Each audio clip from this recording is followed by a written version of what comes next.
par maman qui ne pouvait pas être là pour voir qu'il y avait personnellement quelque chose qui l'empêchait de présider à la réunion.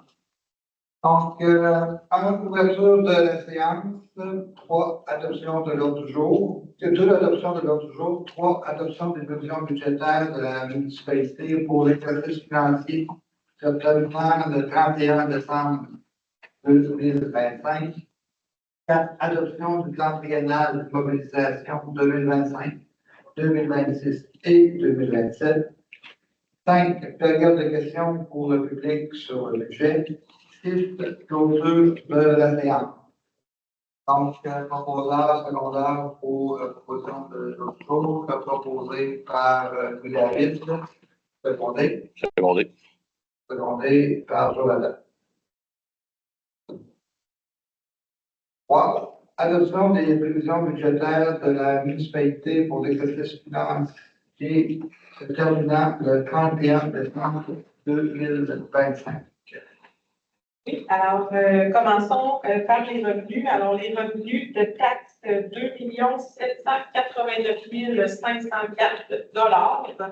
Les revenus des tenants lieux de taxes, 11 315 $. Les services rendus, 184 249 $. Et les impositions de droit pour 68 000 $. À l'écran, il y a la comparaison avec 2024. Alors, 2024, là, on avait un 2 776 739 de taxes, 10 815 de tenues de taxes, 133 150 de services rendus et 69 000 en imposition de droit. Il n'y a pas beaucoup de modifications là, dans ces groupes de revenus-là. Ensuite, on avait les amendes et pénalités qui sont restées au même montant, donc 6 000 $. Les intérêts qui ont augmenté légèrement, donc ils sont passés de 6 100 à 7 000 pour 2025. Les autres revenus qui sont restés à 1 000 $ et les revenus de placement, encore une fois, une légère augmentation pour 2025, donc 7 500 en 2024 et 8 000 en 2025. Pour ce qui est des transferts, alors c'est les prévisions de subventions pour l'année 2025. Alors, il y a quand même plusieurs projets en cours actuellement pour lesquels les subventions vont être versées en 2025. Alors, en 2024, on avait un 283 450 de subventions anticipées et pour 2025, c'est plutôt 316 736 qui est anticipé en subvention.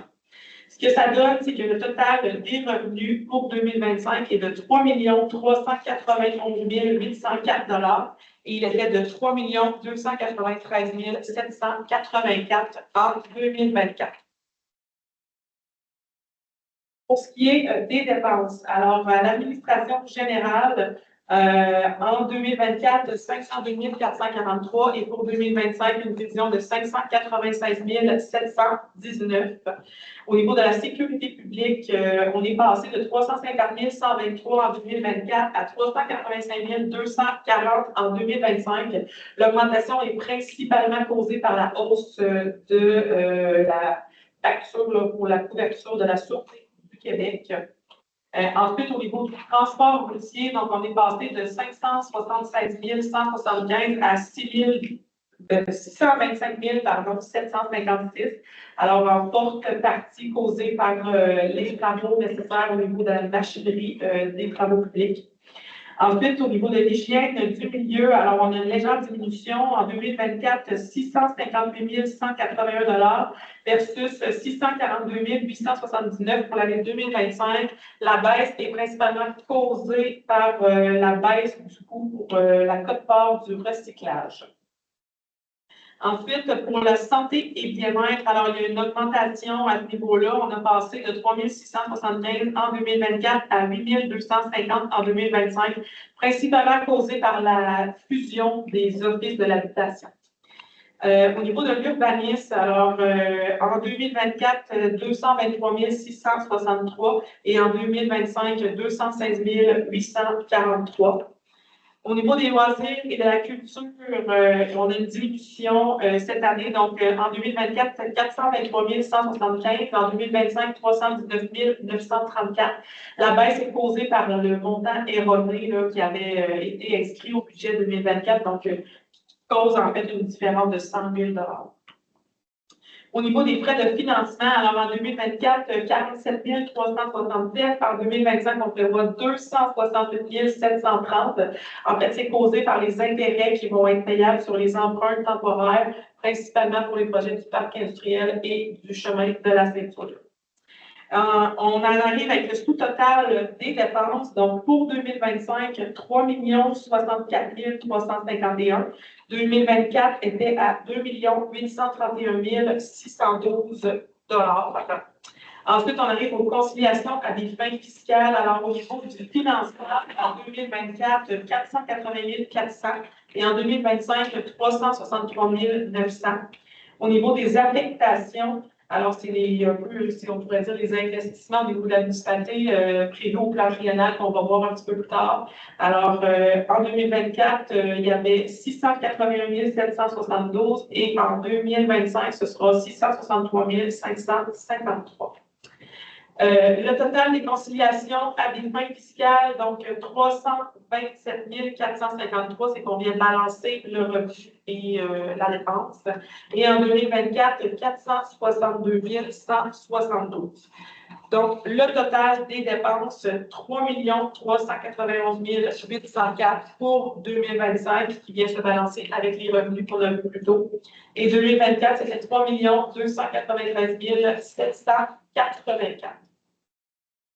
Si on passe à la comparaison du taux de taxe foncière, en fait, ce que ça donne, c'est qu'en 2024, la taxe foncière était de 0,57 577 et en 2025, elle sera de 0,76 donc, on faire un compte de taxe là, avec une valeur, une résidence de valeur de 232 000 $.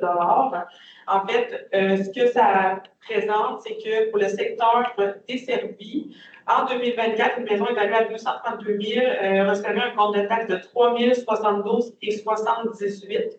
En 2025, cette même résidence recevra plutôt un compte de 2 934 et 31, ce qui représente une baisse de 4,51 %, une différence de 138 $ et 48 sur le compte de taxe 2024 versus 2025. Il est important d'expliquer que cette diminution au niveau du secteur desservi, le secteur urbain, est causée par la baisse d'une taxe de secteur ainsi que la baisse de la taxe concernant la dette eau et la dette égout, qui a diminué considérablement étant donné qu'au fil des années, la dette a diminué. Donc, cette année, le coût en est beaucoup plus minime. Au niveau du secteur non desservi, donc le secteur rural, ce que ça représente, c'est qu'en 2024, une résidence évaluée à 232 000 recevait un compte de taxe de 1 1984 et 10, il manque une petite virgule ici, désolé. Et qu'en 2025, cette même résidence recevra un compte de taxe de 2026 et 80 $, ce qui représente une augmentation de 2,15 % versus l'année 2024, donc une augmentation de 42 et 71 sur le compte de taxe. Si on fait une légère comparaison rapidement, là, parce qu'on voit qu'il y a une diminution au niveau du secteur desservi et une augmentation au niveau du secteur non desservi, en fait, les deux secteurs subissent les hausses de taxes foncières, de taxes de police, ainsi que toutes les taxes spécifiques, ce qui crée vraiment une diminution au niveau du village. C'est comme je l'ai dit tout à l'heure, c'est les taxes de secteur, donc l'eau, l'égout, et certaines taxes là, qui étaient taxées à 75 % dans le village et à 25 % dans le grand. Donc, ça donne l'impression, en fait, qu'il y a une grosse différence là, entre les deux comptes de taxes, mais finalement, il y a certains montants qui s'appliquent aux deux secteurs. Alors, ça ferait le tour pour en fait, les prévisions budgétaires. Ça me prendrait un proposeur. Proposé par M. Jonathan, secondé par M. Claude.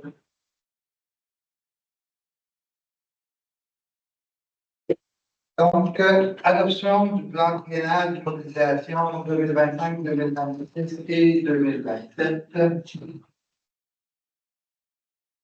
La sécurité publique pompier prévoit un investissement de 30 000 qui est pris dans le surplus civique. Aussi, achat d'appareils respiratoires, un 15 000 additionnel qui est en investissement. Alors, en grandissement de la caserne, on prévoit un coût de 250 000, 185 000 en subvention anticipée et 65 000 en investissement. Au niveau des bâtiments, au niveau de sécurité civile, achat de génératrice pour hôtel de ville et garage, installation d'une sortie au chalet d'OTJ pour brancher une génératrice portative. Un total de 60 000 48 000 de la tech et 12 000 en investissement. Au niveau de l'entrepôt, un total de 200 000, 160 000 en subvention et 40 000 en investissement. Au niveau des infrastructures et aqueducs et égouts, parc industriel égouts et aqueducs pour un montant de 2 948 266. Il y en a 219 107 qui est pris en tant que subvention anticipée et 2 729 159 sur un emprunt à la charge de la municipalité. Rubrique égout fluvial pour un montant de 929 014 854 693 sur des subventions anticipées, 74 321 un emprunt à la charge de la municipalité. Pour développement domiciliaire, chemin de la ceinture, égout et aqueduc, pour un montant de 1 639 121. 129 405 en subvention anticipée et 1 509 716 sur un emprunt à la charge de la municipalité. Je peux juste faire un commentaire au niveau du parc industriel et du chemin de la ceinture. En fait, c'est la finalité des projets commençant en 2024. Ce n'est pas des montants qui s'additionnent au plan triennal de 2024. C'est le résidu qui reste à payer en 2025. En urbanisme et développement du territoire, achat de terrain de la fabrique ancien presbytère. Premier versement, 20 000, ce qui est pris carrément sur le budget de 2025. Réfection, pavage et route. Emplacement de Ponceau dans le Panay pour un montant de 60 000 48 000 sur une subvention anticipée et 12 000 pris sur le budget 2025. Sur le banc Saint-Henri-Est, creusage et nettoyage des fossés, c'est pour finaliser les travaux qui avaient été commentés. Un montant de 12 000 qui est pris dans le carrière sablière. Oui, le fonds carrière sablière. Travaux dans le cours d'eau Veilleux-Breton, rang Saint-Henri, pour un montant de 35 000 qui est en investissement. Amélioration de l'intersection Saint-Guillaume-Panay pour un montant de 120 000, 100 000 qui est pris dans la tech et 20 000 dans le budget 2025. Saint-Guillaume du lac Raquette et première section Saint-Guillaume, creusage et nettoyage des fossés, accotement et voies cyclables pour un montant de 23 000 qui est pris dans le discrétionnaire du début. Loisirs et culture, skatepark, un montant de 41 932. 27 675 en subvention anticipée et 14 257 dans le budget 2025. Relocalisation de la bibliothèque, achat d'ameublement. 2797, oui, qui est en subvention anticipée, donc 2797. Amélioration des infrastructures de loisirs et de l'accessibilité pour un montant de 76 000, 60 800 dans le développement du territoire et 15 200 en investissement. Café et jardin des aînés, un montant de 89 640, qui est pris total en subvention anticipée.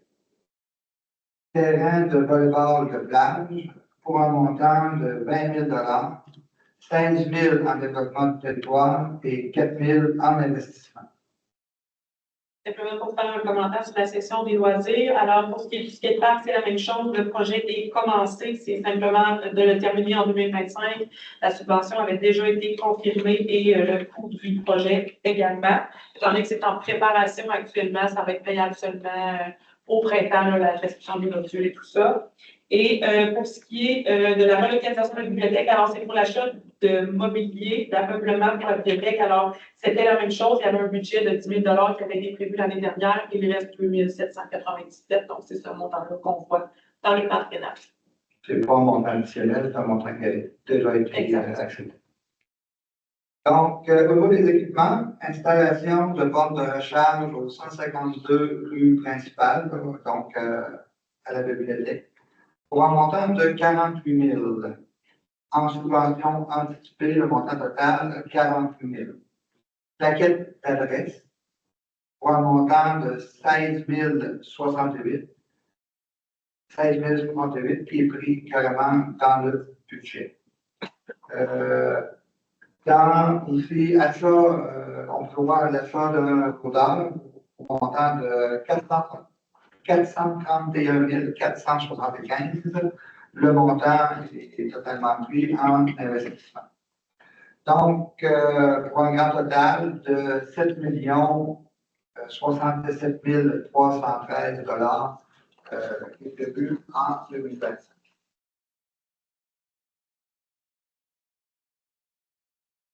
Bien élevé en 2025. Donc, c'est des prévisions qui sont faites, c'est des dépenses qui sont prêtes, qui doivent faire, qu'on devrait faire en 2026. Sécurité publique, toujours 30 000 pour les pompiers, qui est pris dans le surplus accumulé. Toujours à 15 000 d'investissement aussi. Ça, c'est pour encore les achats d'appareils respiratoires. C'est pour une période de 4 ans pour renouveler les appareils respiratoires au niveau des pompiers.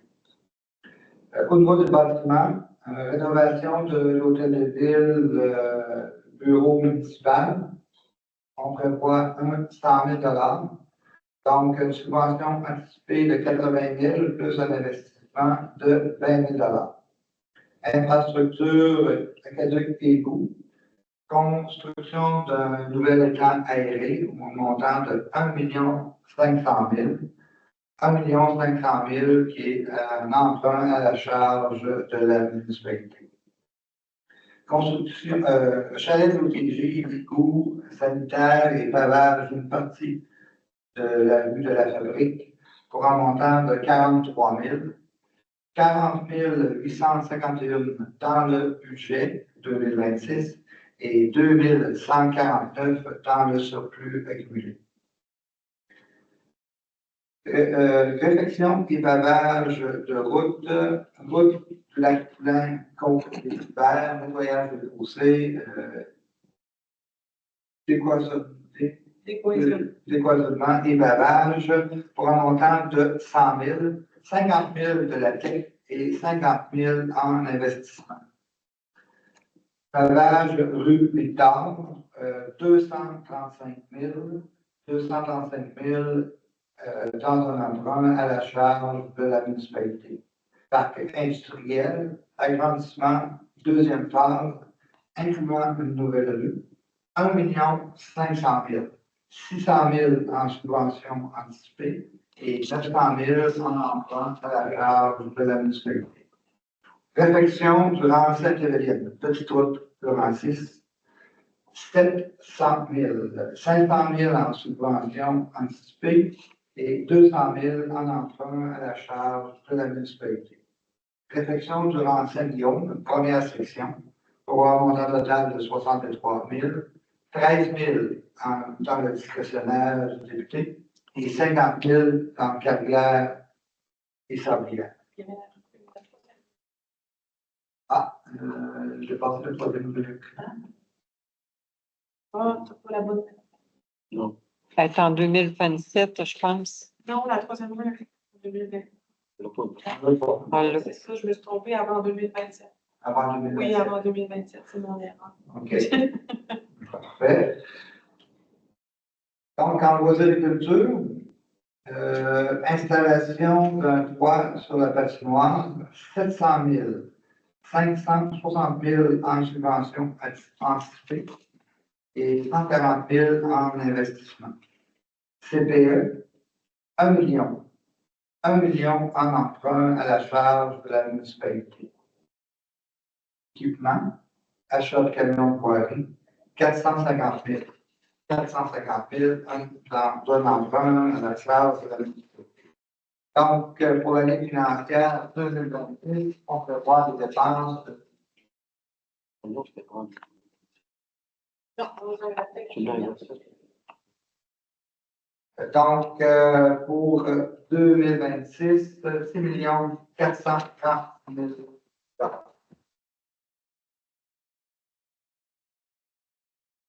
2027, en sécurité publique, le 30 000 des pompiers qui est dans le surplus accumulé.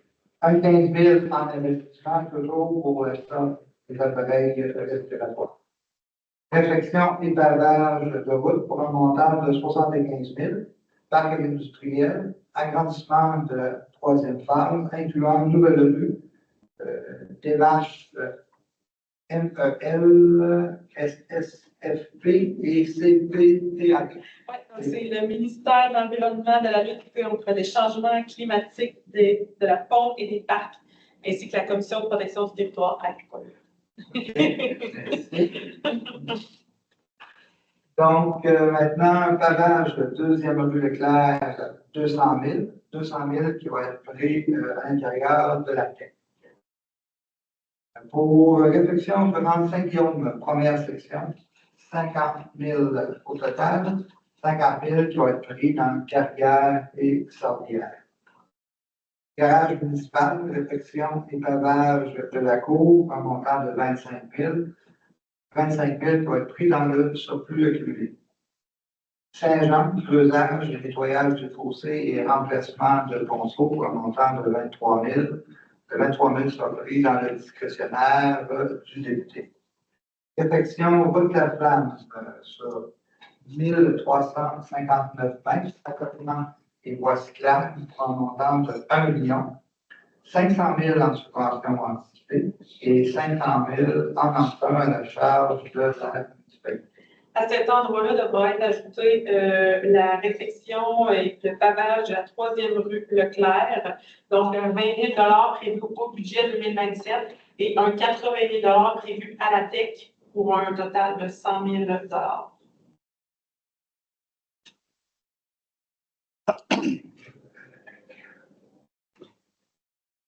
Parfait.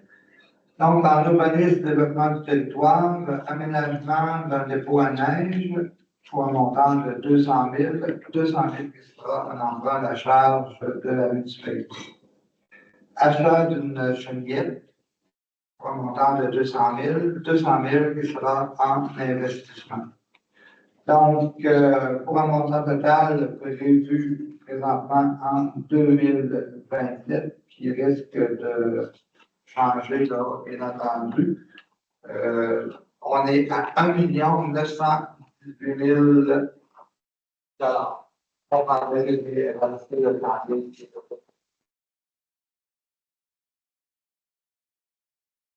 Donc, Proposal secondaire pour la gestion du centre triennal. Proposé par Mme Mélanie Lemont, secondé Second. par Mme Juliette Deschamps. Nous aurions rendu à la période de la question pour le public sur le budget. Oui? Oui, il faut que les gens, oui, madame, il faut que les gens vous entendent. D'abord, les fonds. L'achat du terrain de la fabrique, là, c'est confirmé, vous l'achetez?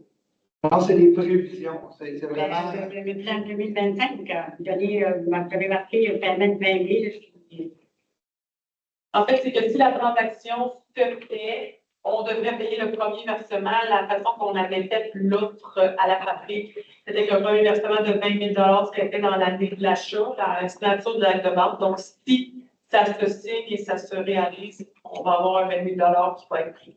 Actuellement, on n'est pas en mesure de dire si ça va se faire. Vous ne savez même pas le prix rien, c'est le prix, savez-vous combien vous allez payer? On connaît le prix. Ben, en fait, oui, on a fait une offre, mais on ne sait pas encore si tout est accepté.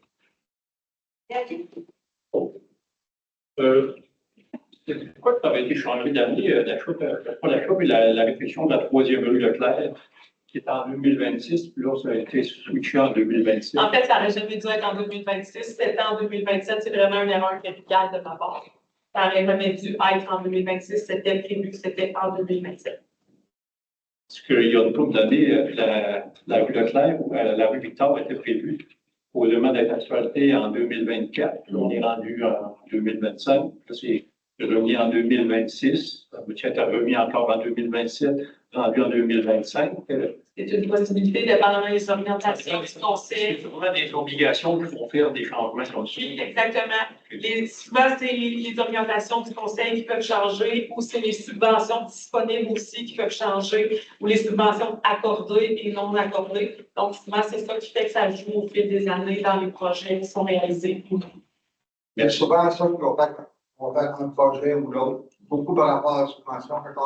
On peut aller chercher une subvention comme pour ce qui est projeté dans le rang Saint-Héroline, la petite route de Rancis, de 80 Oui, on va travailler dans ce secteur-là, on va aller chercher 80 au lieu d'un secteur qui va nous offrir 20 ou 25 Le meilleur exemple, c'est les coupes pluviales de la Rouvillette. Il est prévu depuis 2022. À chaque année, on redépose pour avoir la subvention et à chaque année, on est refusé. On doit remodifier nos plans, remodifier certaines choses pour redéposer, je vais dire, une demande plus forte l'année d'après. Puis à chaque année qu'on est refusé, on le reporte à l'année suivante en redéposant la demande d'aide financière en souhaitant l'obtenir. C'est un des meilleurs exemples qui peut peut-être s'appliquer dans ce cas-là pour expliquer un peu le comment du pourquoi. Merci. Est-ce qu'il y a des questions en ligne? Donc, la première réunion, parce que vous savez qu'on a 2 réunions ce soir. La première réunion pour le budget. Oui. C'est ça. Je pensais que ça allait dans 2 semaines. Va être fermé, donc on parlera en proposant et en secondaire. Mme Mélanie répond. Second. Propose et Mme Ninette seconde. Ça devrait être plus en haut, la deuxième. Donc, réunion extraordinaire embarquée sur le dossier par le secrétaire de Royaume. Ce soir, le 6 décembre 2024, à 20 h. Ordre du jour, en ouverture de la séance. 2. Adoption de l'ordre du jour. 3. Reconnaissance des années de service de Louis Royaume, 20 ans. Aqueduc et Igloo, ordure et ordure. 4. Directive de changement numéro 2, ajout de branchement d'aqueduc 200 mm parc industriel. 5. Directive de changement numéro 4, branchement d'aqueduc 200 mm transport sur parc industriel. 6. Directive de changement numéro 5, remplacement des boîtes de service existantes endommagées parc industriel. 7. Directive de changement numéro 8, traverse des conduites d'aqueduc sanitaire sous contrôle existant parc industriel. 8. Directive de changement numéro 9, réparation ponctuelle conduite le long de la rue industrielle, PAC industrielle. 9. Directive de changement numéro 10, MG20P, utilisée pour rechargement des accotements PAC industriel. 10. Directive de changement numéro 11, modification de la méthode de travail PAC industriel. 11, recommandation de paiement numéro 3 pour Géo ESR Unité, accordement d'aqueduc et égout sanitaire chemin de la ceinture. 12, tournoi Gilles Buste, le match des étoiles et la fête du voisinage, remise des trophées Pinette. ICO, technologie, signature de l'entente de service pour le logiciel première ligne. 14, période de questions. Et 5, clôture de la séance. Donc, proposeur pour l'ordre du jour, proposé par M. Claude Fournier, secondé par M. Jonathan Teta. Pour avoir reconnaissance des années de service pour M. Louis Doyon, 20 ans. Oui, alors ce serait pour féliciter M. Louis Doyon pour ses 20 années de service continu auprès de la municipalité et dans le cadre de la politique de reconnaissance des employés municipaux, lui remettre le certificat cadeau en reconnaissance de ces 20 années. Donc, M. Doyon a déjà reçu son certificat. On le remercie pour ses 20 années parmi nous et on en souhaite encore autant. Donc, il va venir avec sa parfaite avec Caroline. Donc, on le remercie pour ses 20 années. Je vais prendre quand même un proposeur pour avoir une résolution à lui remettre. Propos. Je prends un proposant. Donc, proposé par M. Ganet de seconder par M. Jonathan. Super. Donc, 4, directive de changement numéro 2, ajout de branchement d'aqueduc 200 mm de PAC industriel. Oui, alors, dans le cadre du projet d'aqueduc et égout du parc industriel, il y avait lieu de prévoir des branchements pour les systèmes de gicleurs pour certaines entreprises. Alors, ce serait pour accéder à la DC02 et les coûts supplémentaires de 30 159 $ et 20 sous, qui représentent 3 branchements au coût unitaire de 9 886,40 $ pour LCM modulaire. Alors, ce qu'ils appellent l'usine 1, le garage et l'usine Valencia. Donc, proposé par M. Claude Fournier, secondé. Secondé par Mme Ginette Tressard. 5, directive de changement numéro 4, branchement d'aqueduc 200 mm, transport couture, parc industriel. Oui, alors le même principe s'applique pour ce qui est de transport couture. Alors, il y avait lieu de prévoir un branchement de gicleurs pour cette entreprise. Alors, ce serait pour accepter la DC04 et les coûts supplémentaires de 12 587,40 qui s'y rapportent, soit un branchement unitaire au coût de 9 886,40 et les frais de retour en chantier de 2 700 $. Proposant. Proposé par M. Louis David, secondé par M. Jonathan Leblanc. Oui. Oui. Directive de changement numéro 5, remplacement de boîtes de services existantes endommagées dans le parc industriel. Oui, alors lors du branchement, au niveau des étangs, il a été constaté que les poteaux de service étaient pourris, donc rouillés. Ils ont donc dû être remplacés. Alors, ce serait pour accepter la DC05 et les coûts qui s'y rattachent, soit un montant de 778,10 $. Proposé. Proposé par M. Jonathan Pepin, secondé par Mélanie Ramon. 7, directive de changement numéro 8, traverse des conduites d'aqueduc et sanitaires sous ponceau existants, toujours dans le parc industriel. Oui, alors il était prévu au devis, en fait, que la traverse des conduites d'aqueduc et des bouts sanitaires se ferait par forage directionnel sous le ponceau qui est en face de chez Couture Expressway.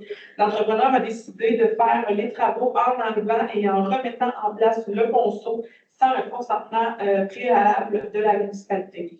Cette opération-là a coûté 10 067 et 76 $. Bien évidemment, les systèmes 2.8 et 3.6 au bordereau de soumission ne seront pas facturés à la municipalité, ce qui représente en fait une économie de 36 001 $. Donc, au final, la municipalité sauve 25 933 et 24, considérant que la façon de faire la traverse des conduites a été modifiée par l'entrepreneur. Alors, ce serait pour accepter la DC 08 et accepter les coûts de 10 067 et 76 versus ce qui était prévu de 36 000 $. Proposé par M. Claude Fournier, secondé par Mme Mélanie Roux. 8. Pratique de changement numéro 9, réparation ponctuelle conduite de long de la rue industrielle, parc industriel. Alors, lors des travaux, il y a certaines conduites existantes là, qui ont été endommagées et il a été constaté que d'autres nécessitaient des réparations. Alors, c'est fait pour accepter la DC 09 et les frais qui s'y rattachent de 1573 et 45. Proposé. Propose. Proposé par Mme Ginette Lessard, secondé par Mme Mélanie Raymond. 9. Directive de changement numéro 10, MG20B, utilisé pour rechargement des accotements, parc industriel. Oui, alors au point 5.13 de devis, il est mentionné que l'entrepreneur doit procéder au remplissage des accotements et facturer un matériel à la job. Malheureusement, aucune ligne n'était prévue à cet effet dans le bordereau de soumission, ce qui fait que le montant n'a pas été prévu dans la soumission de l'entrepreneur. Alors, vous devez accepter la DC 10 et les coûts qui s'y rattachent, soit 3 015 $ et 3 sous. Proposé. Proposé par Mme Mélanie Raymond, secondé par Mme Ginette Lessard. 10. Directive de changement numéro 11, modification de la méthode de travail parc industriel. Alors, lors des travaux, il a été constaté que des conduites d'aqueduc, d'air et autres appartenant à RCF modulaire se trouvaient sous la rue industrielle. Alors, l'entrepreneur a dû modifier sa façon de travailler afin qu'elle soit préservée. Donc, il a dû éviter le dynamitage à proximité de ces conduites. Il en coûte donc 889 et 24 $ supplémentaires à la municipalité.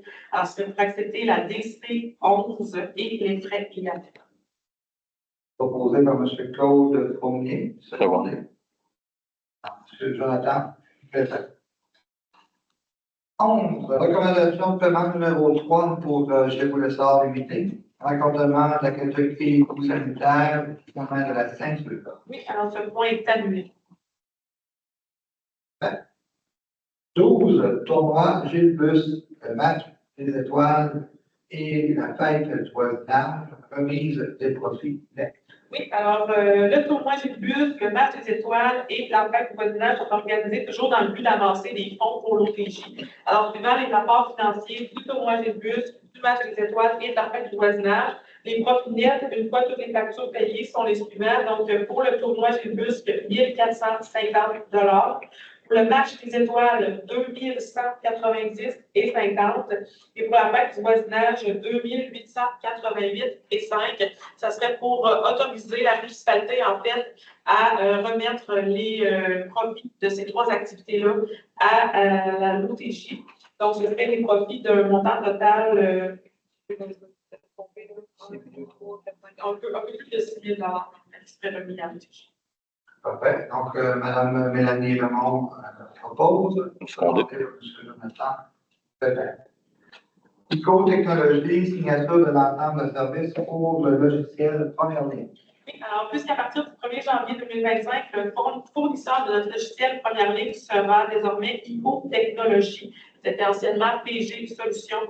Nous devons signer une nouvelle entente. Alors, ça serait pour m'autoriser à signer et à transmettre les documents nécessaires pour le renouvellement de l'entente du logiciel première ligne, là, qui est essentiel au fonctionnement du service incendie de la municipalité, et confirmer les coûts de 2685 et 4 plus taxes pour l'année 2025.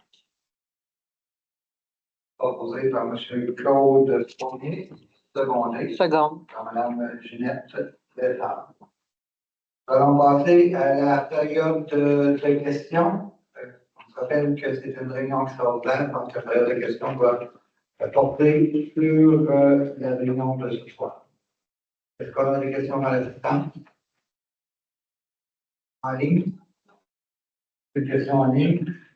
Donc, on va demander un proposeur et un secondaire pour la clôture de l'Assemblée. On va proposer M. Jonathan Pépin, secondé par Mme Mélanie Prévert. Merci beaucoup de votre présence. Et nous sommes, on se revoit pas avant l'année prochaine. Donc, on vous souhaite tous une belle période des fêtes. Profitez-en au max. On veut vous voir l'année prochaine. Donc, faites attention. Merci. Merci de votre présence.